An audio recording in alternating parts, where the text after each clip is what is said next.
Parents ही सिखाते हैं ये सही है, ये गलत है. They think that when they observe their parents, they think that if my parents doing something, that means those things are great things and those things are right, not wrong things. So this is very important to understand how we behave in front of children, how we teach them, how we learn them, और हमारा क्या तरीका है उनको पढ़ाने का, समझाने का, चीज़ों को एक्सप्लेन करने का, हमारा पॉइंट ऑफ व्यू क्या, हम कैसे उनका नज़रिया बना रहे हैं, ये सभी चीज़ें इंपॉर्टेंट है. तो आई होप आपको पर्सनैलिटी यहाँ पर समझ में आ गई हो. हेलो एवरीवन, कैसे हैं आप सभी. आपने MPC 001 और MPC 002 की वीडियोस अगर देखी हैं, MPC 001 एंड 002, अगर वीडियोस नहीं देखी हैं तो आप देख सकते हैं. डिस्क्रिप्शन में आपको दोनों बुक्स की प्लेलिस्ट का लिंक मिल जाएगा. जितना भी जो सिलेबस था एग्ज़ाम के पॉइंट ऑफ व्यू से हमने कंप्लीट करवाने की कोशिश की है. नोट्स भी हमने उनमें बता दिया है कि आपको कैसे एक्सेस कर सकते हैं. तो सबसे पहले वीडियोस देखिएगा. कभी आप डायरेक्ट नोट्स लेने की सोच रहे हैं तो आप डायरेक्ट नोट्स मत लीजिएगा, पहले वीडियोस देखें, उसके बाद आप नोट्स ये देखिए कि आपके लिए हेल्पफुल रहेंगे या नहीं रहेंगे. Okay, so my name is Ankush Tiptan. Welcome on our YouTube channel conceptual study point. In this video we will discuss, we are now starting MPC 003 lesson 1. हम इस वीडियो में शुरू करने वाले हमारी next book MPC 003 personality assessment वाली. ओके, तो यहाँ पर लेसन 1 रहेगा. हमारा लेसन का नाम है personality and concept of personality. हम ये कह सकते हैं डेफिनेशन समझेंगे, फिर कॉन्सेप्ट समझेंगे, और फिर कौन कौन से फैक्टर्स हैं जो हमारी पर्सनैलिटी को डेवलप करने में हमारी हेल्प करते हैं, या हम ये कह सकते हैं कौन कौन से फैक्टर्स हैं जो हमारी पर्सनैलिटी को अफेक्ट कर सकते हैं, ये हम समझेंगे. इस चैप्टर से 2 ही क्वेश्चन बन सकते हैं, कंसेप्ट ऑफ पर्सनैलिटी और सेकंड रहेगा फैक्टर्स. फैक्टर्स में आप अफेक्टिंग भी लिख सकते हैं कि जो जो फैक्टर आपको अफेक्ट कर रहे हैं, या कौन कौन से फैक्टर्स आपकी पर्सनैलिटी को डिटरमाइन करने में मदद करते हैं, या पर्सनैलिटी को बनाने में जो फैक्टर्स हेल्प करते हैं, वो सभी आप लिख सकते हैं. सो फर्स्ट लेसन है. लेसन मैंने बता दिया है आपको, मैं लेसन का नाम भी लिख देता हूँ यहाँ पर, personality, concept of personality. Okay, तो चलिए शुरू करते हैं बिना देरी के. सबसे पहले यहाँ पे मैंने राइट डाउन किया है कॉमन विज़न. अगर आप शुरू करने से पहले वीडियो ये सोचिए ज़रा, पर्सनैलिटी किसे कहेंगे. आप लोगों ने कभी सोचा है कि आप लोगों ने कभी ये नोट किया हो कि हम किसी को कैसे पसंद करते हैं, या हम जब किसी को पूछते हैं, आपके फ्रेंड सर्कल्स में आमतौर पर बातें होती हैं कि भाई अरे उसको देखो कितनी अच्छी पर्सनैलिटी है उस लड़के की, है ना, या कितनी अच्छी पर्सनैलिटी है उस लड़की की, या उस टीचर की कितनी अच्छी पर्सनैलिटी है, या देखो यार पर्सनैलिटी तो है ही नहीं लड़के की, टीचर बन गया, बताओ. तो ये सभी क्वेश्चंस आप लोगों ने अपने आप से नहीं, अपने फ्रेंड से पूछे होंगे. तो पर्सनैलिटी एक्चुअल में होती क्या है. जब आप उनसे ये कहते हैं कि इसकी पर्सनैलिटी कितनी अच्छी है और इस व्यक्ति की पर्सनैलिटी है ही नहीं, और ये टीचर कैसे हो सकता है, तो आप सोचिए ज़रा, आप लोगों ने पर्सनैलिटी किस बिहाफ पे किया. आपने अपनी आँखों से उसको देखा, उसकी ड्रेसिंग सेंस को देखा, उसके हेयर स्टाइल को देखा, उसके शूज़ को देखा, उसकी बॉडी की सेंस को देखा, और आपने कह दिया कि ये तो अच्छा नहीं है. और हो सकता है आप में से कुछ ऐसे हों सिर्फ उसके हेयर स्टाइल से ही आप उसकी पर्सनैलिटी को जज कर रहे हो सकता है ओनली ड्रेसेस से आप उसकी पर्सनैलिटी को जज कर रहे हो, जो कि बिल्कुल अच्छा नहीं है. ऐसा नहीं है कि ये चीज़ें पर्सनैलिटी में कंट्रीब्यूशन नहीं करती. मैं ये नहीं कहता कि इन चीज़ों के बिना पर्सनैलिटी अच्छी है, ऐसा नहीं मैं बिल्कुल बोल रहा, और ऐसा होता भी नहीं है. ये पर्सनैलिटी के कंपोनेंट्स है, लेकिन हमें ये समझना होगा पर्सनैलिटी ओवरऑल होती क्या है. आज की इस वीडियो में आप अपनी पर्सनैलिटी को भी एसेस कर सकते हैं कि मैं किस पर्सनैलिटी से हूँ, या मेरी पर्सनैलिटी कैसी है. ये क्वेश्चन भी आप अपने आप से पूछ सकते हैं. तो सबसे पहले हम शुरू करेंगे कॉमन विज़न के साथ. कॉमन विज़न क्या है. आमतौर पर हम उसे ही अच्छा समझते हैं जो देखने में अच्छा लग रहा है हमारे आसपास. If a person look dashing and attractive, किसकी कंपैरिजन में जो अच्छा नहीं दिख रहा, तो हम उसको क्या कहेंगे, अट्रैक्टिव पर्सनैलिटी कहेंगे, एक गुड पर्सनैलिटी कहेंगे. अगर वो गुड पर्सनैलिटी उसको बोलेंगे. अदरवाइज़ हम इसको क्या कहेंगे, अनइम्प्रेसिव पर्सनैलिटी बोलेंगे कि भी he has no good personality, उसकी अच्छी पर्सनैलिटी नहीं है तो तुम उससे दूर रहो. ठीक है, लेकिन क्या पर्सनैलिटी इन्हीं 2 चीज़ों पे डिपेंड करती है? ऐसा बिल्कुल नहीं है. पर्सनैलिटी का मीनिंग साइकोलॉजी में मेंटल एस्पेक्ट से लेकर physical aspect, psychological aspect, emotional aspects, complete जो हम ये कहते हैं ना ओवरऑल डेवलपमेंट बच्चे की हुई है नहीं. हमने डेवलपमेंट के लेसन में समझा कौन कौन से डेवलपमेंट ज़रूरी हैं, कौन कौन से डेवलपमेंट के फेज़ है जिनको मिलाकर हम ओवरऑल डेवलपमेंट कहते हैं, अदरवाइज़ हम ग्रोथ भी हमने पढ़ा था, है ना। तो अगर हम फिजिकल एस्पेक्ट्स को देखें तो डेवलपमेंट के फेज़ में हम क्या कहेंगे, ओनली ग्रोथ। लेकिन इमोशनल, मेंटल, इंटेलेक्चुअल, ये सभी कॉग्निटिव डेवलपमेंट, ये सभी डेवलपमेंट होती है तो हम उनको कहेंगे ओवरऑल ह्यूमन की डेवलपमेंट हुई है। ओके, तो सिमिलरली पर्सनैलिटी में है, पर्सनैलिटी में फिजिकल के साथ साथ मेंटल भी, साइकोलॉजिकल, इमोशनल और ये जो सभी है जो एस्पेक्ट ज़रूरी हैं। अगर हम डेफिनेशन की बात करें, डेफिनेशन से पहले हम ये समझ लेते हैं, पर्सनैलिटी को साइकोलॉजी में समझने से पहले इंडिविजुअलिटी को समझना होगा और कंसिस्टेंसी को समझना होगा। ये पैराग्राफ आप अपने आप पढ़िएगा, मैं सिर्फ एग्जांपल दूंगा, ठीक है। आप 4 फ्रेंड्स गए हैं मूवी देखने के लिए, ठीक है। आपके 4 फ्रेंड्स, आप ये समझ लीजिए मूवी देखने भी नहीं गए। चलिए मूवी देखने तो चलिए पढ़ते हैं ना, यहाँ पे मूवी देख रहे हैं हम। तो 4 फ्रेंड्स मूवी देखने के लिए गए हैं, इनमें से मान लीजिए ए, बी, सी और डी, ये 4 फ्रेंड है, मूवी देख रहे हैं। ए उन बच्चों में से है या उस कैटेगरी से है जिसको काफ़ी डर लगता है, बिल्कुल फियरफुल, अपनी दोनों टांगे और पैरों को है ना इकट्ठा करके कुर्सी पे बैठ गया और कुछ यूं मूवी देख रहा है, अब क्या होगा, अब क्या होगा, अब ये डर गया, मैं तो डर गया, उसका दूसरे का हाथ पकड़ रहा है, इस तरह वो मूवी देख रहा है। अब हॉरर मूवी है, ठीक है, ये भी आप ध्यान रखिए। अब बी कैसी पर्सनैलिटी का है, ठीक है, डरता है, लेकिन कैसे डरता है, मान लीजिए अचानक से कोई सीन ऐसा आ जाए कि भी अरे आगे बिल्कुल आ गया सिनेमा में, तो तब वो उसको डर लग रहा है, अदरवाइज़ वो नॉर्मल है, दैट्स इट। अब सी, ठीक है भाई, सी भी ऐसा ही है। डी को बिल्कुल डर ही नहीं लग रहा, वो बिल्कुल ऐसे बैठा है जैसे मौन बैठ जाते हैं, कहीं सत्संग सुन रहे हैं हम, ठीक है, या कोई वाणी सुन रहे हैं, हाँ जी ठीक है बस, ठीक है, भूत आ रहा है जा रहा है, उसको कोई फ़र्क नहीं पड़ रहा। तो अब ये क्या है, डिफरेंट सबके ओपिनियन है, सबका पॉइंट ऑफ व्यू है, सबके अंदर के ट्रेट्स हैं, हम ये कह सकते हैं। लेकिन ये क्या कंसिस्टेंटली ऐसे ही कर रहा है, क्या ये भी कंसिस्टेंटली ऐसे ही कर रहा है, क्या ये भी थ्रू आउट मूवी ऐसे ही बैठे, उसको डर लग ही नहीं रहा? अगर नहीं लग रहा है तो वो उसकी पर्सनैलिटी होगी, वो उसके ट्रेट्स होंगे। आई होप आप सब समझ गए होंगे। इंडिविजुअलिटी का मीन्स क्या है, सबकी अलग अलग पर्सनैलिटी है यहाँ पर, इसको बिल्कुल डर ही नहीं लग रहा है, इसको थोड़ा बहुत लग रहा है, लेकिन ये तो बिल्कुल ही डरा हुआ है, इसने तो दूसरों का हाथ ही पकड़ लिया, ठीक है। तो ये सबकी इंडिविजुअलिटी है, सबकी इंडिविजुअल पर्सनैलिटी है। कंसिस्टेंसी मीन्स जो थ्रू आउट लाइफ, कि आप डिफरेंट सिचुएशन में, ये नहीं है कि आप एक सिचुएशन आज ऐसी हुई है, आज ही आप हॉरर मूवी देख रहे हैं और आज आप डरे नहीं और कल आप डर गए, तो वो आपकी पर्सनैलिटी नहीं कंसिडर की जाएगी। जब आप थ्रू आउट कंसिस्टेंसी में ऐसा कर रहे हैं कि आपको कभी भी जो हॉरर मूवी दिखा दीजिए आप डर रहे हैं, तो इट मीन्स वो ट्रेट आपके अंदर है, वो पर्सनैलिटी आपके है, वो पर्सनैलिटी। ओके, तो इस पैराग्राफ में मैंने यही राइट डाउन किया है, बिल्कुल इजी लैंग्वेज में, ऐसा कुछ नहीं है कि जो मैं आपको बताऊंगा और आपको समझ ना आए, ठीक है, ऐसा कुछ नहीं है। तो यहाँ पर कंसिस्टेंसी की डेफिनेशन दी गई है और यहाँ पर इंडिविजुअलिटी की डेफिनेशन दी गई है। Every human have unique traits, unique in each individual, certain behavior pattern of course unique in each individual, so in some ways certain people would be similar to certain behavior peoples, again a person normally behave similarly in similar situation over time, तो वो consistency में connect किया जाएगा, क्या बोलते हैं उसको, consider किया जाएगा, ठीक है। तो उसके बाद हम समझते हैं पर्सनैलिटी की डेफिनेशन। अब आपको समझ में आ गया होगा कि पर्सनैलिटी वो तो नहीं थी जो मैं सोच रहा था। अब पर्सनैलिटी क्या है ये समझ लेते हैं, डेफिनेशन। डिफ़ाइन कैसे करेंगे, एग्ज़ाम में आ जाता है तो डिफ़ाइन, वो तो था हमारे शब्दों में, हमने समझा, कुछ टर्म्स को यहाँ उधर से इकट्ठा किया और बिल्कुल सिंपल लैंग्वेज में हमने उसको समझा। अब पर्सनैलिटी हम समझ रहे हैं refers to unique set of traits, unique set of traits, particular behaviour, particular thought pattern, उसके इमोशंस जो उसको दूसरों से बिल्कुल अलग बना देती है, जैसे कि उन दोनों दोस्तों में या चारों दोस्तों में डिफरेंस था, समझ रहे हैं।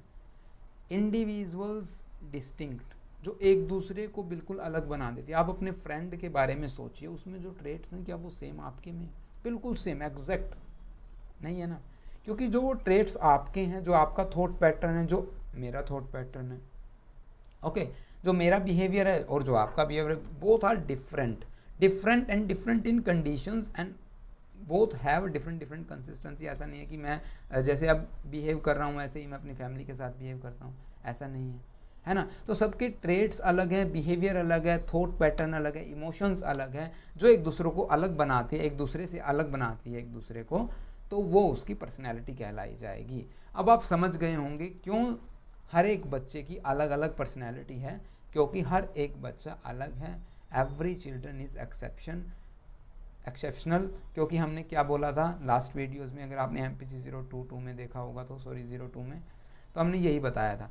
तो ये पर्सनैलिटी ये है, it is a like the combination of the qualities that shape how a person think.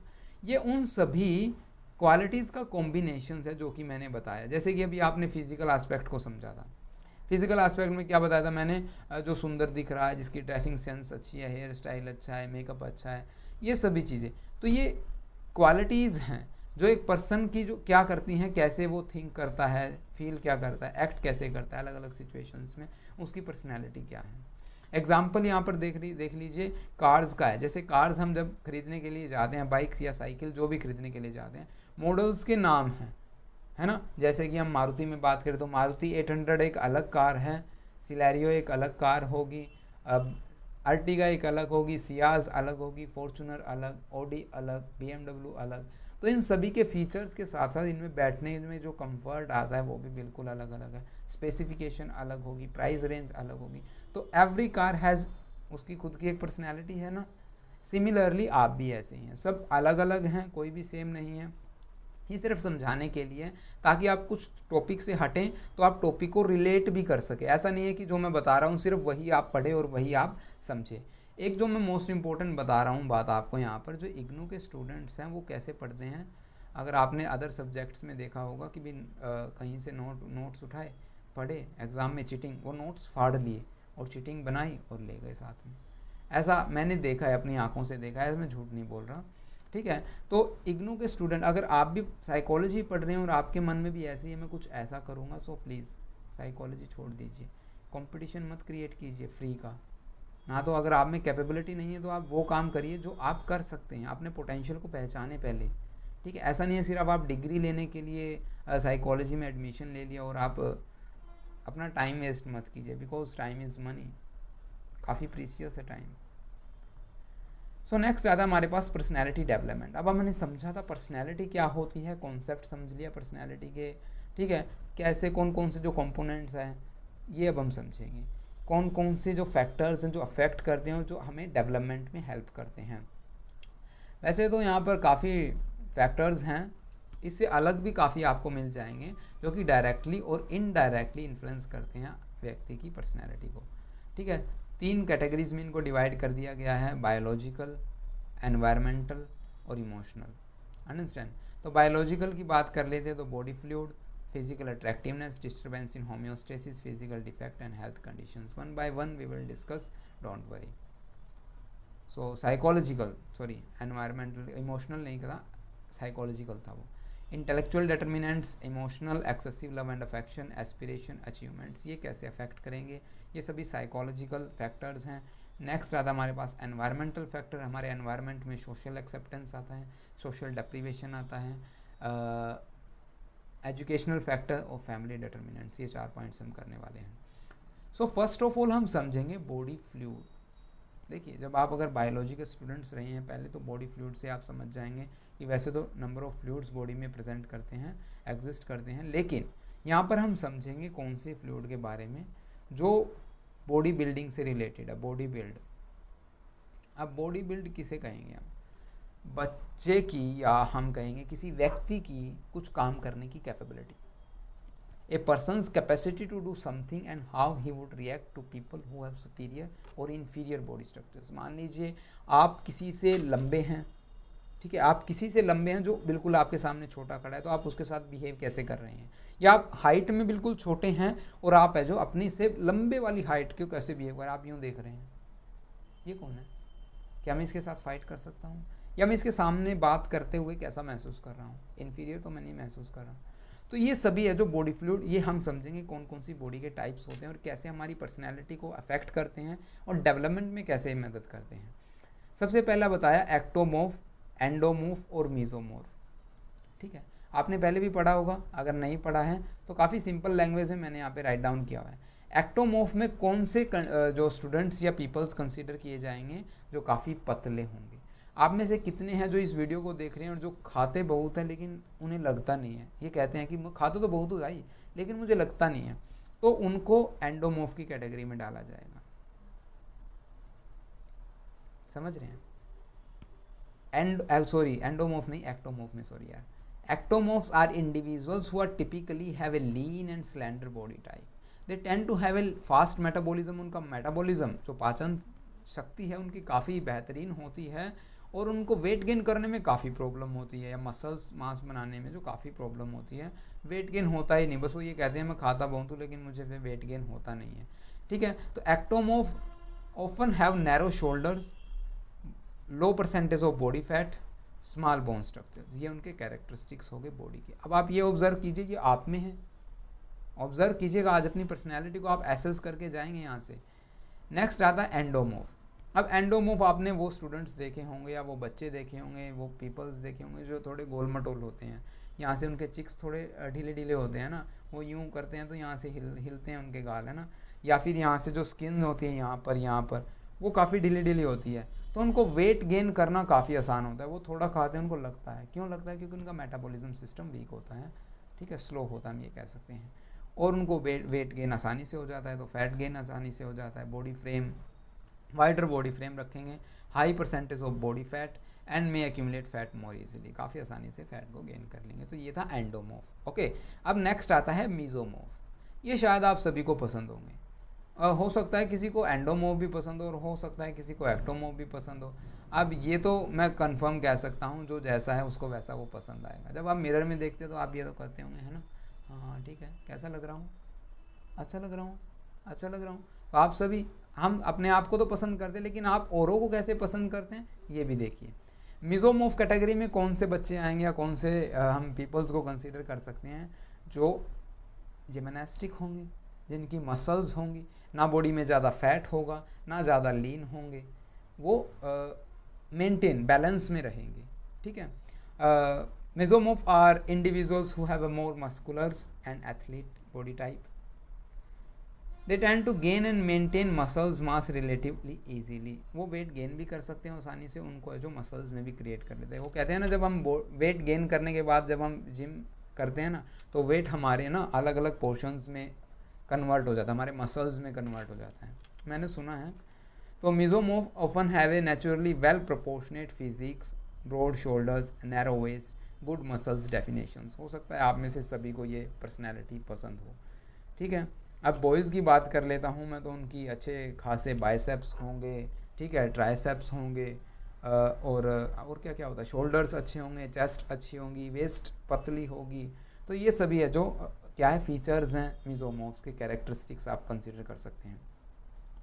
Next आता है हमारे पास, नेक्स्ट करने से पहले यहाँ पर कुछ और बातें हैं, ये अफेक्ट कैसे करती हैं। हमने ये समझा एंडोमॉर्फ, एक्टोमॉर्फ, मेसोमॉर्फ तीनों हमने पढ़ लिए, ये पर्सनैलिटी को अफेक्ट कैसे करेंगे। देखिए, हमने शुरुआत में ही ये पढ़ा, a person's capability to do something in society, in their family, in their environment, in their friend circles. इन सभी में कुछ पीपल्स कुछ ऐसे काम करते हैं जो उन्हें प्रमोट करते हैं कि हाँ तुम स्ट्रॉन्ग हो, नहीं तुम वीक हो।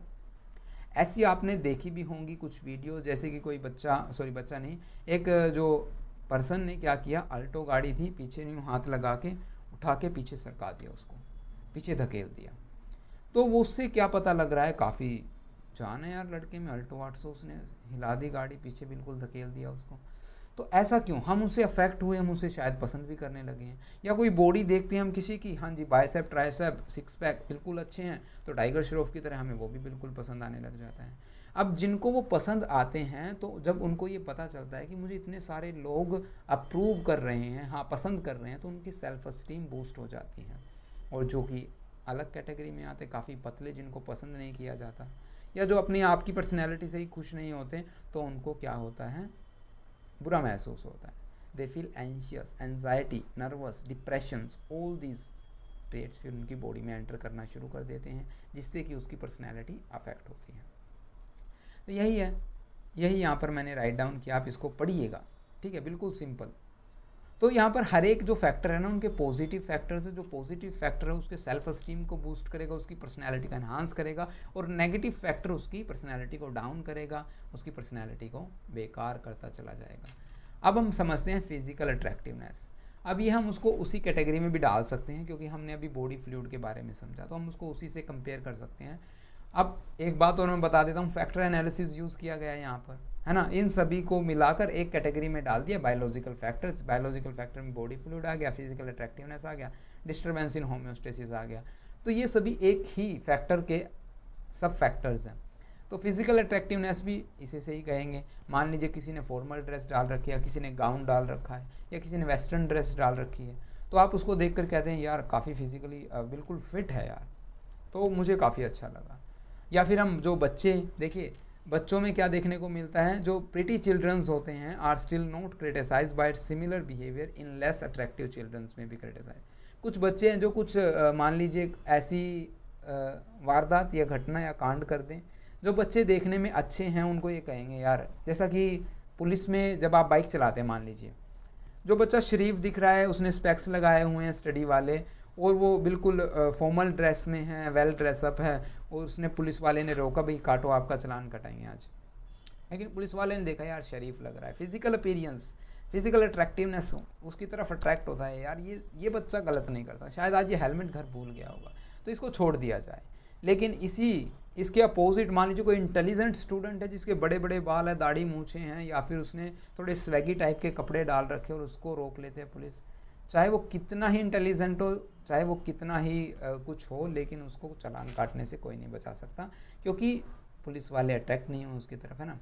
सो फिजिकल अट्रैक्टिवनेस इस तरह है जो अफेक्ट करती हैं। और ये भी आपने देखा होगा मूवीज़ में, जो ज़्यादा अट्रैक्टिव पर्सनस होते हैं उनको प्रमोशंस काफ़ी जल्दी मिल जाती है एज़ कंपैरिजन टू कोई भले ही हार्ड वर्क कर रहा हो, ठीक है। क्योंकि क्यों हो उनको प्रमोशन मिल जाती है, क्योंकि वो काफ़ी अट्रैक्टिव होते हैं।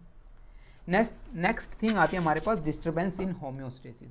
अब होम्योस्टेसिस में डिस्टर्बेंस समझने से पहले हमें ये समझना होगा होम्योस्टेसिस क्या होता है। हमारी बॉडी में ना एक क्षमता होती है, हमारी कैपेबिलिटी है हमारी बॉडी की एक, कि वो ये नेचुरल कैपेबिलिटीज़ है, नेचुरल एबिलिटीज़ है कि बॉडी को बैलेंस रखती है। वो कैसे?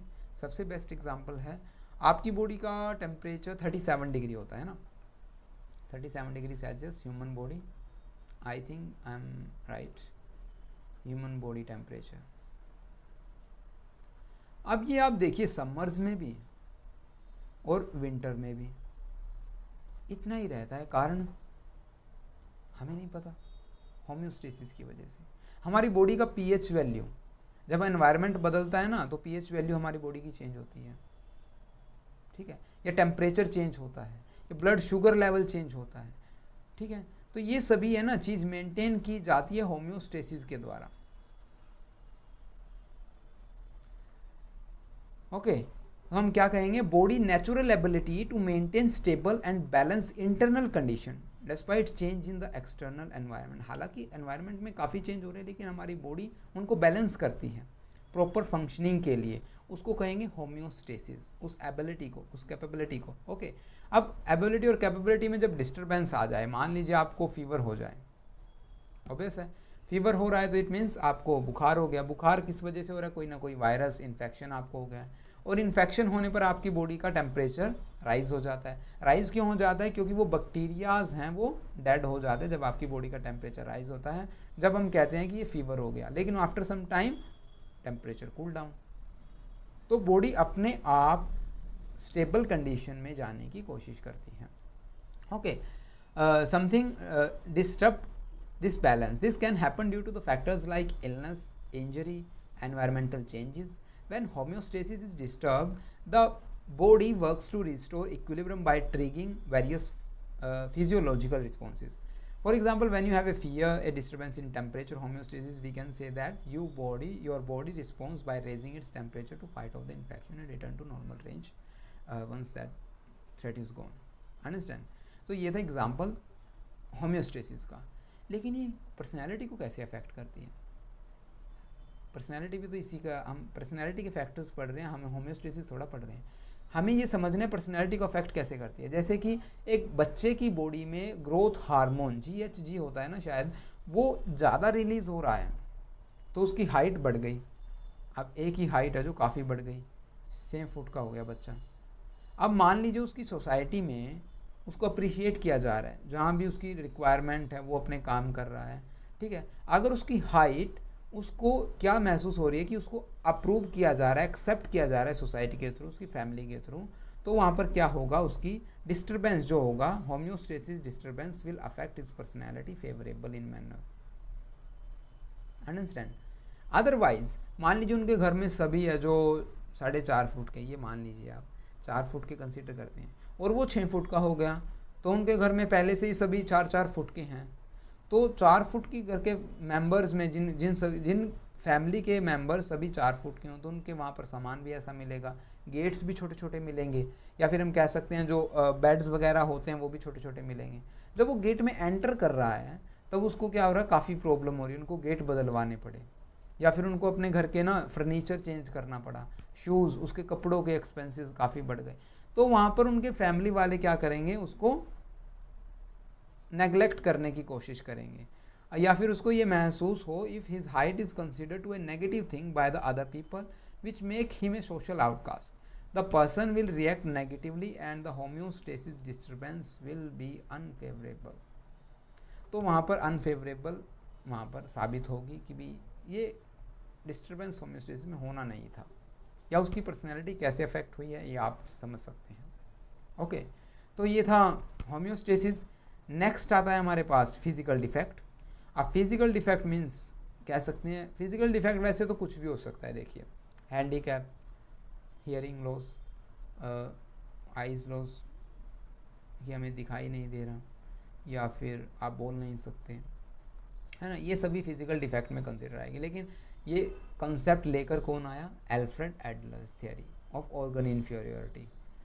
First approach to indicate that, उन्होंने बताया कि फिजिकल डिफेक्ट्स कैसे पर्सनैलिटी को अफेक्ट करते हैं। उनका जो ये फर्स्ट पर्सन थे जिन्होंने बताया हु है physical affects have on personality, ठीक है। तो एक कॉमन एग्जांपल, सबसे कॉमन एग्जांपल यहाँ पर क्या राइट डाउन किया है, फिजिकल डिफेक्ट इज ओबेसिटी, मोटापा।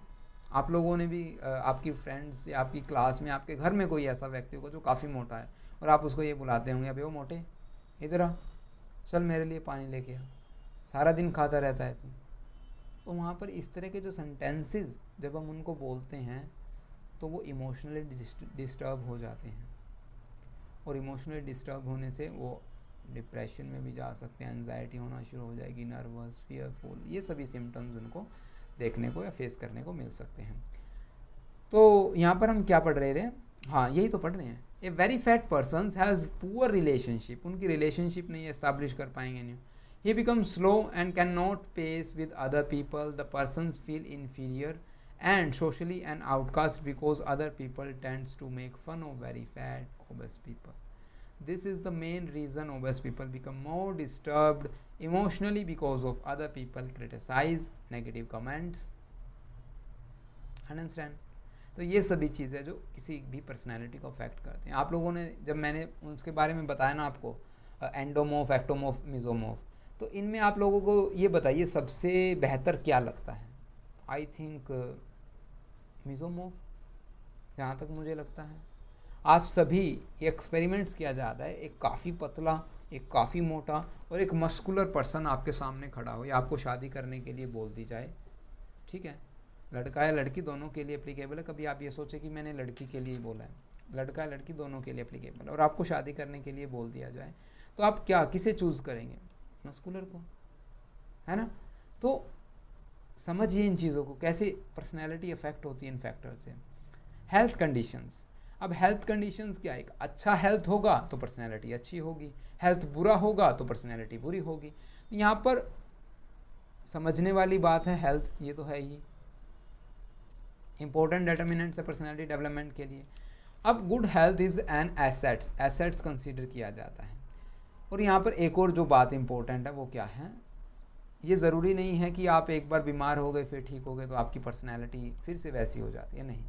आप लोगों ने देखा होगा आपकी फैमिलीज़ में आपके फादर्स, जब आप मतलब मिडिल अडल्टहुड की बात कर लेते हैं, जब एक बार बीमार होते हैं ना, चेंजेस की, जैसे हमने चेंजेस पढ़े अर्ली अडल्टहुड में, फिज़िकल चेंजेस कैसे देखने को मिलते हैं, बिल्कुल लिटल अमाउंट में, लेकिन मिडल में लिटल, यहाँ पर भी लिटल, ज़्यादा तो हमें ओल्ड एज में देखने को मिलते हैं ना चेंजेस, लेकिन ग्रेट चेंज, एक सडनली जो टर्निंग पॉइंट आता है मिडल अडल्टहुड में, जब आप ये कंसिडर कीजिए कि आपके पेरेंट्स बीमार हो गए, तो आप कहेंगे कि बीमार होने के बाद ना सडनली यार वो थोड़े ना बूढ़े हो गए, अचानक से उनमें इतनी ज़्यादा वीकनेस हो गई है, तो पर्सनैलिटी तो वैसी नहीं रही ना, पर्सनैलिटी अफेक्ट हुई। तो एक गुड हेल्थ इसीलिए अफेक्ट करता है पर्सनैलिटी को। ज़रूरी नहीं है कि आपको गुड हेल्थ कंसिस्टेंटली रहेगा, वो चेंज होता रहता है, ठीक है। सो समझते हैं आगे। ये रहा, आफ्टर एन इलनेस और a poor health conditions people still tend to feel change in personality even after they have been cured. हालांकि वो ठीक हो चुके हैं लेकिन फिर भी उनको अपनी पर्सनैलिटी में चेंजेस देखने को मिलता है। या फिर एक एग्जांपल ले लीजिए, कोई अर्ली चाइल्डहुड में किसी को कुछ सीवियर डिसीज़ हो जाए जिसका इम्पैक्ट उसको एडोलसेंस में देखने को मिले, एडल्टहुड में देखने को मिले, तो वो उसकी पर्सनैलिटी को अफेक्ट करेगा। आप लोगों की क्लासेस में भी आपने कोई ऐसी इवेंट सुनी होगी, जैसे मेरी क्लास में एक लड़का था जिसकी बचपन में आँख में किसी ने कुछ मार दिया था, बचपन में जो तीर कमान वाला खेल खेलते हैं, तो उसकी आँख में लग गया, वो एक आँख से अंधा हो गया। सो जब वो हमें बताता कि बचपन में मेरे साथ ऐसा हुआ, तो जब बचपन का काम अब उसको ताउम्र उसको है जो क्या करेगा, अफेक्ट कर रहा है, करेगा नहीं, कर रहा है। सो इसीलिए ये भी प्रॉब्लम है। हेल्थ अगर आपका अच्छा है तो बेहतर है, आपकी पर्सनैलिटी बेहतर रहेगी। अगर in the developing year of a person if he is affected by some severe disease after affect and personality are visible till much later in life, जैसे डायबिटीज़ या वुमेंस में देख सके या मेंस्ट्रुअल साइकिल्स में प्रॉब्लम होना। Okay, तो ये सभी है जो हेल्थ कंडीशन में कंसिडर किए जाते हैं। नेक्स्ट आता है हमारे पास साइकोलॉजिकल फैक्टर्स। साइकोलॉजिकल फैक्टर्स की बात कर लेते हैं one by one. Intellectual determinants, जैसा कि आपको मैंने एग्जांपल समझाया था कि आपको मान लीजिए शादी करनी है, तो आप किससे शादी करना पसंद करेंगे, जो इंटेलिजेंट नहीं है या जो इंटेलिजेंट है। सोचिए अपने आप, मुझे जवाब दीजिए और आप खुद ऑब्जर्व करेंगे कि हम किसे ज़्यादा इंपॉर्टेंस प्रोवाइड करते हैं या हम किसे ज़्यादा इंपॉर्टेंस देते हैं, है ना। तो इंटेलेक्चुअल डिटर्मिनेंट्स एक ऐसा ट्रेट है जो कि हम सभी कंसिडर करते हैं, या शादी के लिए नहीं, अगर मान लीजिए हम बच्चों की प्लानिंग कर रहे हैं तो हम ये सोचते हैं हमारे बच्चे इंटेलिजेंट हो। जिसको ऑलरेडी है वो इंटेलिजेंट करने में उनको पूरे कोई कसर नहीं छोड़ता। वो कहता है कि ट्यूशन लगाओ, स्कूल्स में पढ़ो, एक्स्ट्रा क्लासेस लगाई जाए, लेकिन you have to be intelligent, आपको इंटेलिजेंट होना ही पड़ेगा, अदरवाइज़ आप सर्वाइव नहीं कर सकते, आप सिचुएशन से डील नहीं कर सकते लाइफ की। तो इंटेलेक्चुअल डिटर्मिनेंट्स आप समझ गए हो कि कैसे एक पर्सनैलिटी को अफेक्ट करता है। And intellectual peoples can adjust better, intelligent person better survive कर सकता है हमारी लाइफ में, एडजस्ट करता है डिफरेंट सिचुएशंस में, अलग अलग सिचुएशंस को हैंडल कर सकता है, ठीक है। उसका पॉजिटिव जजमेंट होता है, हम ये कह सकते हैं, थॉटफुलनेस होगी, क्रिएटिविटी होगी, और अपने आप में ability to see within introspection कर सकता है, अंडरस्टैंड।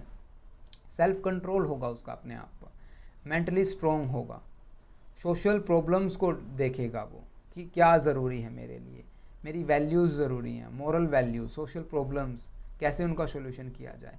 ये इंटेलिजेंट पर्सन के जो कुछ कैरेक्टरिस्टिक्स बता दी है, इंटेलेक्चुअल डिटर्मिनेंट जो कि अफेक्ट करता है आपकी पर्सनैलिटी को। नेक्स्ट का आता है हमारे पास, अगर आप इंटेलिजेंट नहीं है तो क्या होगा। ये वाली बात नहीं करेंगे, इंटेलिजेंट नहीं है तो क्या होगा मुझे बताने की ज़रूरत थोड़ी है। लेकिन अगर आप इंटेलिजेंट है लेकिन हद से ज़्यादा इंटेलिजेंट हो गए, वो तो यार काफ़ी प्रॉब्लम हो जाती है। अब कई पेरेंट्स इसलिए परेशान हैं क्योंकि उनके बच्चे इतने ज़्यादा पढ़ते हैं, बाहर नहीं आते रूम से। जब उनके रूम का कोई कुंडी मान लीजिए डोर पे नॉक करता है तो वो कहेंगे कि भी क्या चाहिए समझ गए होगे आप, क्या काम है तुम्हें, क्यों आए आप मेरे कमरे में, चलिए बाहर चलिए, मुझे काम करने दीजिए। तो ये जब superior intelligence is also the root of various social problems which affect personality development adversely. आप पर्सनैलिटी अफेक्ट समझ नहीं थे कितनी जल्दी कैसे पर्सनैलिटी चेंज हो रही है। जो इंटेलिजेंट है वो भी परेशान है, लेकिन हद से ज़्यादा इंटेलिजेंट वाला, ठीक है, जो नालायक है वो भी परेशान है। तो सच पीपल में डेवलप सर्टेन नेगेटिव टेंडेंसीज, वहाँ पर नेगेटिव टेंडेंसीज आ जाती है, जैसे टॉलरेंस बिल्कुल कम हो जाएगी किसी भी, इमोशनल कॉन्फ्लिक्ट्स होंगे, अकेला रहना पसंद होगा, dominant behaviour, self sufficiency, critical attitudes. Attitude समझ गए अब आप, एटीट्यूड वाले चैप्टर में समझाया था मैंने एटीट्यूड क्या होता है। तो देखिए इंटेलिजेंट कैसे है, जो इंटेलेक्चुअल डिटर्मिनेंट्स कैसे अफेक्ट करता है किसी भी पर्सनैलिटी को। नेक्स्ट आता है इमोशनल डिटर्मिनेंट्स। अब इमोशनल फूल किसे पसंद है? बच्चे हों आपके इमोशनल फूल, आप कहेंगे यार तुम्हें फुद्दू बना के चला गया वो, या तुम्हें पागल बना दिया उसने, वो एक्टिंग कर रहा था, वो रो नहीं रहा था। हम इस तरह की बातें अपने बच्चों को कहते हैं कि नहीं नहीं वो तो एक्टिंग कर रहा है, उस पर विश्वास मत करो, ये जो मांगने वाला है ये नकली में मांग रहा है, असली में नहीं मांग रहा है, इसके पास काफ़ी पैसे हैं। इस तरह के ये कुछ आस्पेक्ट्स हैं इमोशनल्स के, जो इमोशन के, जैसे ये dominant emotions, emotional balance, emotional deprivation, excess love and affection, emotional expressions, emotional catharsis, emotional stresses, ये डायरेक्टली और इनडायरेक्टली अफेक्ट करते हैं डेवलपमेंट ऑफ पर्सनैलिटी को। ओके जैसे कि अब यहाँ पे देखिए जो चेयरफुल पर्सन्स हैं यूजुअली, जो लगभग हैप्पी वो हमेशा खुश रहेंगे। जो मान लीजिए उनकी लाइफ में कुछ बैड भी बुरा हो रहा है तो उसके पॉजिटिव एस्पेक्ट को देखना पसंद करेंगे, ना कि नेगेटिव पर्सन को, नेगेटिव एस्पेक्ट को। ओके या फिर कुछ पर्सन आपने ऐसे देखे होंगे कि उसकी शादी हो रही है लेकिन वो दुखी है। ऐसा क्यों? क्योंकि उसके इमोशंस स्टेबल नहीं है, उसको यही नहीं पता मुझे क्या फील करना चाहिए, है ना। तो even when there is a happy और इंजॉयबल मोमेंट या situation, feel depressed and remain afraid, वो डरा हुआ है, डिप्रेस महसूस कर रहा है अपने आप को। अंडरस्टैंड? तो ये predominance affect of development of personality. Understand कैसे इमोशनल, इंटेलेक्चुअल और ये जो डिटर्मिनेंट्स कैसे अफेक्ट करते हैं पर्सनैलिटी को। नेक्स्ट आता है हमारे पास एक्सेसिव लव एंड अफेक्शन। अब एक्सेसिव लव, आप लोगों ने ये नोट किया होगा कि आप जब पेरेंट्स हैं या आपके बड़े बहन भाई हैं तो छोटों को काफ़ी प्यार करते हैं, लेकिन कई बार बड़ों की आदत से क्या हो जाता है, बच्चे इमैच्योर होंगे, डिपेंडेंट होंगे, दूसरों पर डिपेंड हो जाएंगे। ये स्ट्रिकर ने स्टेटमेंट दी थी, ये आप पढ़िएगा, ठीक है। तो एक्सेसिव लव एंड अफेक्शन भी हार्मफुल है, पर्सनैलिटी को अफेक्ट करता है। बच्चे डिपेंडेंट हो जाते हैं, इमैच्योर रहेंगे सारी उम्र। वो मान लीजिए अगर आप उसने बार बार आपके स्पोर्ट पर वो चल रहा है तो हो सकता है छोटी सी प्रॉब्लम हो, आएगा मम्मी मम्मी अब मैं क्या करूँ, या भाई मैं अब क्या करूँ। तो उनको फ्री छोड़िए, ट्रायल एंड एरर से वो सीखेंगे। इमोशनल एक्सप्रेशन की बात करें, how the person express emotion also the affect of development of personality.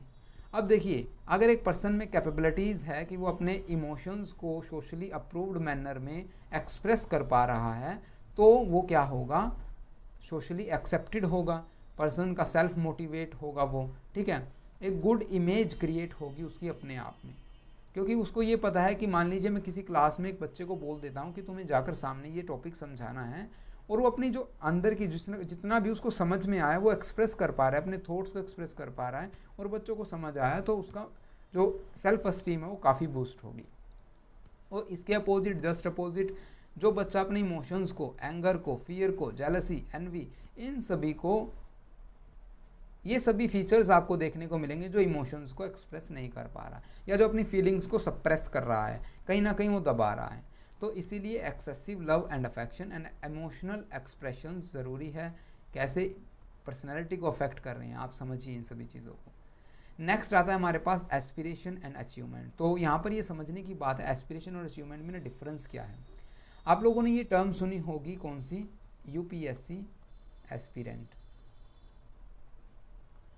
या SSC aspirants. UPSC aspirants, what it means, इसका क्या मतलब हुआ। It means those childrens want to do clear their exam of UPSC. Understand what I am trying to say. They want, उन्होंने अभी तक clear नहीं किया है, वो चाहते हैं, उनकी डिज़ायर्स हैं, उनके गोल्स हैं, तो वो एस्पिरेशन है। जो उनके पास एट प्रेजेंट नहीं है तो वो उसको अचीव करना चाहते हैं, एक्वायर करना चाहते हैं, वो उन गोल्स को कंप्लीट करना चाहते हैं, तो वो उनका एस्पिरेशन है। इसीलिए कहा जाता है यूपीएससी एस्पिरेंट्स। लेकिन जब उनका यूपीएससी क्लियर हो जाता है तो उनका एस्पिरेंट्स नहीं कहा जाता, फिर उनको कहा जाता है आईएएस, आईपीएस, है ना। तो वही आईएएस, आईपीएस यहाँ पर क्या है, आईपीएस, या फिर यहाँ पर एसएससी की बात करें तो क्लर्क, जूनियर क्लर्क या टाइपिस्ट जो भी हैं, ये सभी हैं अचीवमेंट्स। और ये क्या है हमारे पास, ये है एस्पिरेशन। बिल्कुल सिंपल डिफरेंस, ये मैंने आपको समझाया। अब डेफिनेशन पर चलते हैं।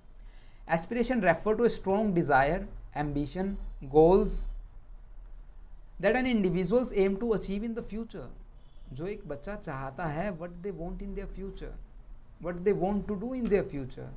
तो it represent a person's dream, hope and long term objectives. ये लॉन्ग टर्म ऑब्जेक्टिव होते हैं।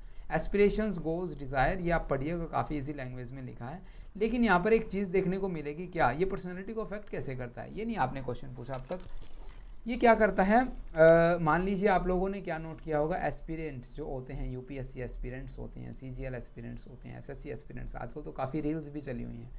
तो जब उस जर्नी के दौरान, जो हमारी यूपीएससी की, सीजीएल की जो जर्नी होती है, उस दौरान हमारी लाइफ में क्या एंटर होता है, ईगो इन्वॉल्व हो जाता है वहाँ पर। ठीक है, जितना ज़्यादा ईगो होगा उतनी उसकी पर्सनैलिटी इफेक्ट होगी, सिंपल सी बात है, उतना उसका बिहेवियर इम्पैक्ट होगा। अब मान लीजिए एक बच्चे को ये लग रहा है मुझे ना, मैंने ना यूपीएससी की तैयारी फुल कर लिया, मुझे सब कुछ आता है, तो वो जो जिसको एक्चुअल में, या अपने टीचर से डिबेट लग गया कर, तुम्हें क्या पता, मुझे पता है, मैंने 3 बार अटैम्प्ट दिए हैं, या मैंने 3 बार कोशिश किया, मैंने 3 बार सिलेबस किया, तो मुझे सब कुछ याद है। लेकिन जीके का एक ऐसा पोर्शन है जो हर दिन कुछ ना नया आता है। और यूपीएससी ये नहीं है कि आपने सिर्फ याद किया और एग्ज़ाम दे दिया, है ना, उसको समझना होगा। एनवायरमेंटल सिचुएशंस काफ़ी इम्पोर्टेंट है वहाँ पर। तो यही ईगो जब इन्वॉल्व होती है तो उनके बिहेवियर अफेक्ट होते हैं, जब बिहेवियर अफेक्ट होते हैं तो उनकी पर्सनैलिटी अफेक्ट होती है। आई होप आप समझ रहे होंगे मैं क्या कहना चाहता हूँ। यहाँ पर अलग अलग तरह के एस्पिरेशन बताए गए हैं, पॉजिटिव एस्पिरेशन, नेगेटिव एस्पिरेशन। तो पॉजिटिव एस्पिरेशन कौन सी होगी, जब हम कुछ सक्सेस को अचीव करना चाहते हैं। ठीक है, I want to clear my exam of UPSC, SSC, CGL, all this. लेकिन अगर आप चाहते हैं कि I am not want to do failure, I am not want to face a failure attempt, मैं सिर्फ पहला अटैम्प्ट दूंगा और पहले में ही क्लियर करके चला जाऊंगा, भाई अब देखते रहना। अब मैं फेलियर को देख ही नहीं सकता, अगर मैं फेल हो गया तो मैं मर जाऊंगा, मैं सुसाइड कर लूँगा। तो ये क्या है, ये नेगेटिव एस्पिरेशन है। पॉजिटिव एस्पिरेशंस, ठीक है, मैं फेल भी हो सकता हूँ, क्योंकि गलतियाँ व्यक्ति से ही होती हैं, है ना, तो मैं फेल भी हो सकता हूँ, मैं फिर से कोशिश करूँगा, ये पॉजिटिव एस्पिरेशन है। रियलिस्टिक एस्पिरेशन, जो कि उसकी कैपेसिटी है। ठीक है, अपनी कैपेसिटीज़ को पहचानो, अपने एनवायरनमेंट को देखो कि क्या मैं कर सकता हूँ, हाँ मैं कर सकता हूँ, that is a realistic aspiration. और अनरियलिस्टिक एस्पिरेशन कौन सी होगी, जो कि उसकी कैपेसिटी से ही बाहर है। अब मान लीजिए किसी को मैथ्स या जीके में बिल्कुल इंटरेस्ट ही नहीं है, बिल्कुल इंटरेस्ट नहीं है, वो पढ़ता ही नहीं है, नालायक है, उसकी ग्रेजुएशन भी नहीं हुई, लेकिन वो ये सोचता है कल मैं आईएएस की कुर्सी पे बैठूंगा परसों। तो ये क्या है, फेक है, सब कुछ अनरियलिस्टिक है। रिमोट एस्पिरेशंस इन फ्यूचर, जो लॉन्ग टर्म्स में, और इमीडिएट फ्यूचर, जो नियर बाय फ्यूचर्स।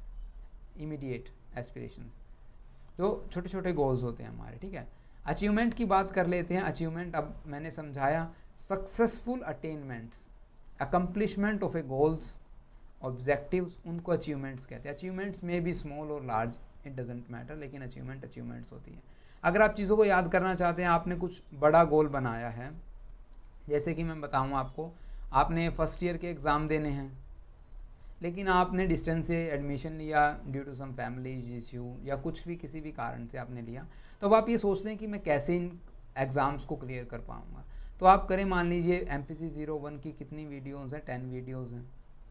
आप हो सकता है एक वीडियो एक दिन देखें, 35 मिनट, 45 मिनट, 55 या 1 आवर्स मैक्सिमम। तो आप एक वीडियो एक दिन देखेंगे, 10 दिन में MPC 01 कंप्लीट। और जैसे ही आप एक वीडियो देखते हैं, आप जैसे ही उन छोटे छोटे टारगेट्स को, 10 टारगेट्स हो गए आपके 10 दिन के, ये छोटे छोटे गोल्स आपने बना दिए 10 दिन के, और आपने एक गोल कंप्लीट किया, ठीक है आज मैं आइसक्रीम खाता हूँ। आपने दूसरा गोल कंप्लीट किया, ठीक है आज मैं जो क्या खाऊँगा, पानी पूरी खाऊँगा। तो तीसरा गोल कंप्लीट किया, अपने आप को रिवॉर्ड कीजिए, ताकि आपकी बॉडी को ये पता चले कि हाँ जब मैं ये चीज़ें कर रहा हूँ तो मैं कुछ बेहतर भी, मैं अपनी एंटरटेन कर रहा हूँ अपने आप को, ठीक है, मुझे रिवॉर्ड मिल रहा है, कुछ मुझे आउटपुट मिल रही है। और जब आपको 10 लेसन कंप्लीट हो जाएं, आज मैं अपने फ्रेंड के साथ मिलने जाऊंगा और वहाँ पे मैं पार्टी करूँगा। तो इस तरह के छोटे छोटे गोल्स रखें, ये छोटी छोटी अचीवमेंट्स है, जब आप इनको कंबाइन करेंगे तो ये एक बड़ी अचीवमेंट्स बन जाएगी। अंडरस्टैंड? तो achievement can be both big and small, ranging from personal milestones like graduating from schools. हो सकता है किसी ने ये सोचा हो, ठीक है मैं ग्रेजुएट होना चाहता हूँ, या किसी ने ये सोचा हो कि मैं तो बस एक कंप्यूटर का सर्टिफिकेट ले लूँ, या मैं कोडिंग सीख लूँ, उसके बाद तो मैं हैकिंग कर दूंगा सभी को, या एक कंपटीशन जीतना, जॉब को सिक्योर करना, या कोई मेजर जो प्रोजेक्ट को कंप्लीट करना, ये अचीवमेंट्स हो सकती हैं। ठीक है। अब अचीवमेंट्स को इवेलुएट कैसे किया जाता है कि मैंने ना 98% मार्क्स सोचे थे 10th में, ठीक है, लेकिन कितने आए 88। तो ये ऑब्जेक्टिवली हो गया कि आप अपने आप से ही कंपेयर करें, जितना मैंने गोल अपना सेट किया था मैं वहाँ से 10 कदम पीछे हूँ, अंडरस्टैंड। या फिर सब्जेक्टिवली कि भाई शेफाली के तो आ गए 98 और मेरे आए हैं 87, ऐसा कैसे हो गया, मैं तो शेफाली से इतने पीछे रह गया या इतने पीछे रह गई। तो ये क्या है, सब्जेक्टिवली हम इवेलुएट कर रहे हैं। नेक्स्ट आता है हमारा, सिर्फ एक ही फैक्टर रह जाता है, एनवायरमेंटल फैक्टर। एनवायरमेंटल फैक्टर में ना देखिए मैंने यहाँ पे डिफ्रेंशिएट किया हुआ है, सोशल एक्सेप्टेंस, सोशल डेप्रीवेशन। जल्दी जल्दी करेंगे, वीडियो काफ़ी लंबी हो गई है ना। तो social acceptance and social deprivation, ये मैंने इसलिए साथ में लिख दिया क्योंकि आपको पैराग्राफ में राइट डाउन करना होगा एग्जाम में, क्योंकि डिफ्रेंशिएट आता नहीं है डिफ्रेंशिएशन। तो इनको हम पैराग्राफ में राइट डाउन करेंगे ताकि आप समझ सकें। याद करना सिर्फ आपका एक पर्पज़ नहीं होना चाहिए, आपको चीज़ों को समझना भी है कैसे एक दूसरे से अलग है। शुरू करते हैं सोशल एक्सेप्टेंस से। Social acceptance refer to the being liked, approved, embraced other in social setting. It is the feeling of belonging and the being part of the community. जब लोगों के द्वारा आप पसंद किए जा रहे हो, आप एक मान लीजिए एक सिटी में रहते हैं, मैक्सी सिटी में रहते हैं मान लीजिए आप, तो उस सोसाइटी में आप लोगों द्वारा पसंद किए जाते हैं, जो आप काम करते हैं वो अप्रूव होता है, आपकी प्रशंसा काफ़ी होती है, काफ़ी प्रेज़ की जाती है आपकी, ठीक है। या फिर जो भी आप छोटी कम्युनिटी लेवल पे जब आप करते हैं तो आपकी वो बात मान ली जाती है, तो ये सोशल एक्सेप्टेंस है। सोशल डेप्रीवेशंस, जिनको रिजेक्शन मिलता है, सोसाइटी में इंटरेक्शन नहीं कर पाते, डिप्रेशन उनको होने लग जाता है इन चीज़ों से, ठीक है, उनको सपोर्ट नहीं मिलता अपनी फैमिली और सोसाइटी से, नहीं ये व्यक्ति सही नहीं बोल रहा, इसको मत यहाँ पे हमारे ग्रुप में मत इसको ऐड कीजिए, तो वो क्या है, वो आइसोलेशन में जाएगा, ठीक है, सोशल अपॉर्चुनिटीज़ से वो दूर होता चला जाएगा। मेन डिफरेंस यही था यहाँ पर, सोशली जो एक्सेप्ट किया जा रहा है और जो सोसाइटी से वंचित रह जाए, डिप्रिव्ड रह जाए, उसे सोशल डेप्रीवेशन कहेंगे, अंडरस्टैंड।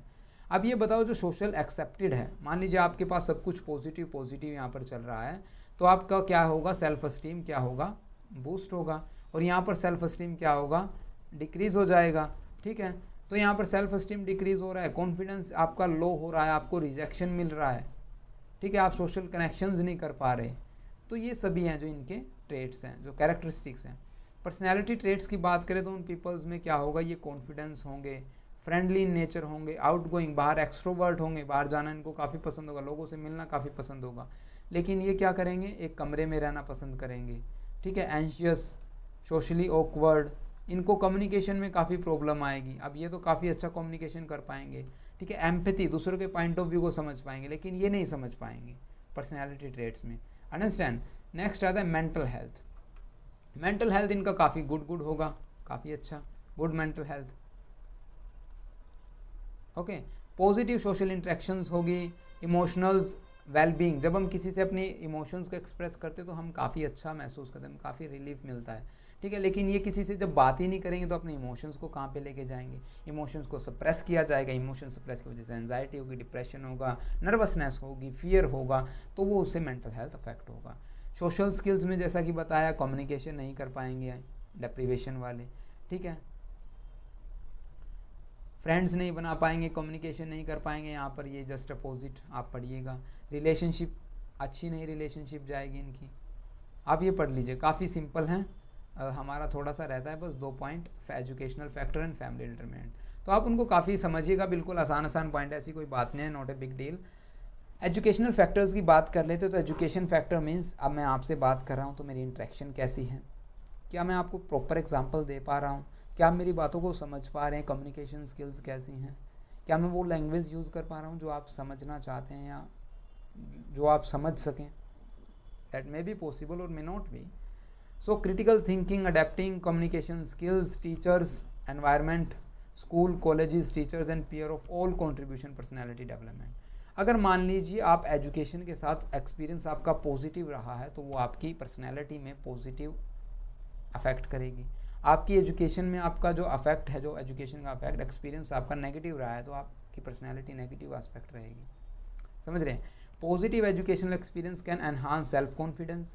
अब अगर मैं नॉर्मल बिल्कुल सिंपल एग्जांपल दूँ, मान लीजिए आप साइकोलॉजी पढ़ रहे हैं, आपको कल को काउंसलर की जॉब मिल जाती है, ठीक है, और आपको कंप्लीट नॉलेज है, मतलब एक साइड तो हो गया बेस्ट नॉलेज और एक साइड हो गया सिर्फ आपने इग्नू से की या आपने किसी और यूनिवर्सिटी से भी किया, माने आपने चंडीगढ़ यूनिवर्सिटी से की, लेकिन आपने कभी पढ़ाई नहीं की, नकल मार के पास हो गए, नॉलेज नहीं है, एजुकेशन नहीं है, टीचर्स के साथ कोई आपका जो कम्युनिकेशन नहीं है कि आप उनकी हेल्प ले लें। जो उसको बेस्ट नॉलेज है उसका कॉन्फिडेंस लेवल काफ़ी अच्छा होगा, जिसको नॉलेज ही नहीं है वो कॉन्फिडेंस लेवल लो होगा, बच्चों को एसेस नहीं कर पाएगा, असेसमेंट नहीं कर पाएगा, इंटेलेक्चुअल जो टेस्ट हैं टूल्स हैं वो यूज़ नहीं कर पाएगा या गाइड नहीं कर पाएगा, जब काउंसलर है तो वो काउंसलिंग नहीं कर पाएगा।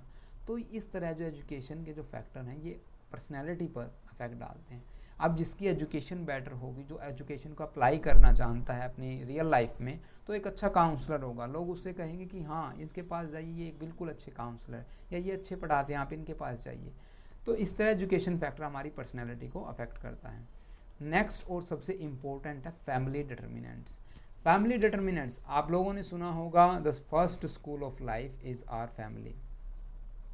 समझ रहे हैं, हमारा जो परिवार है वो हमारा पहला स्कूल होता है, वही हमें सिखाता है हम कौन हैं, how we interact in our social society, social interactions हमारी कैसी होंगी, हमें सोसाइटी में कैसे बिहेव करना है, how to talk, how to walk, how to eat, how to speak, all this thing, way of speaking, है ना, बड़ों से कैसे बात करनी है, नमस्ते करनी है, पैर छूने हैं, ठीक है। तो ये सभी क्या होते हैं, ये जो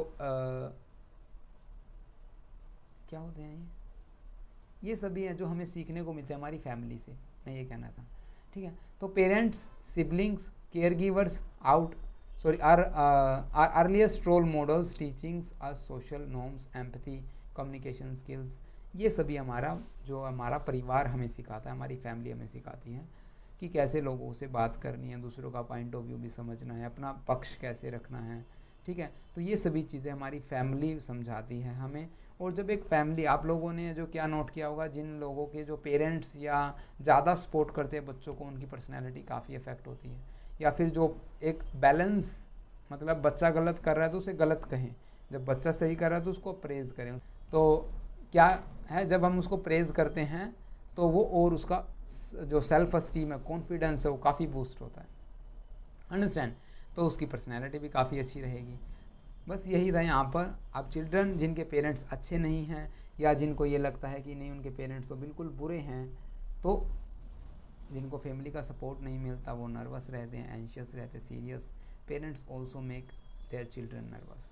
तो उनके पेरेंट्स का भी योगदान है, ऐसा नहीं है कि सभी एनवायरनमेंट और ये सभी पेरेंट्स। मैंने बताया कि जितना मैं मानता हूँ, पेरेंट्स एक बच्चे के लिए क्या होते हैं, जैसे एक कुम्हार होते हैं, कच्चा घड़ा होता है, कच्चे घड़े को कैसी ही शेप दे सकते हैं, तो ऐसे ही पेरेंट्स होते हैं। जो पहला स्कूल होता है, पहली जो शेप प्रोवाइड की जाती है वो पेरेंट्स के थ्रू की जाती है, उनके केयर गिवर्स के थ्रू की जाती है। आपने एक सेंटेंस भी सुना होगा, जब कहते हैं कि आप जो बड़े हैं ना, आप सिगरेट पीना छोड़ दें, अब बच्चा देख रहा है, जैसा आप देखेंगे वैसे ही वो बच्चा करेगा। तो पेरेंट्स ही सिखाते हैं, ये सही है, ये गलत है।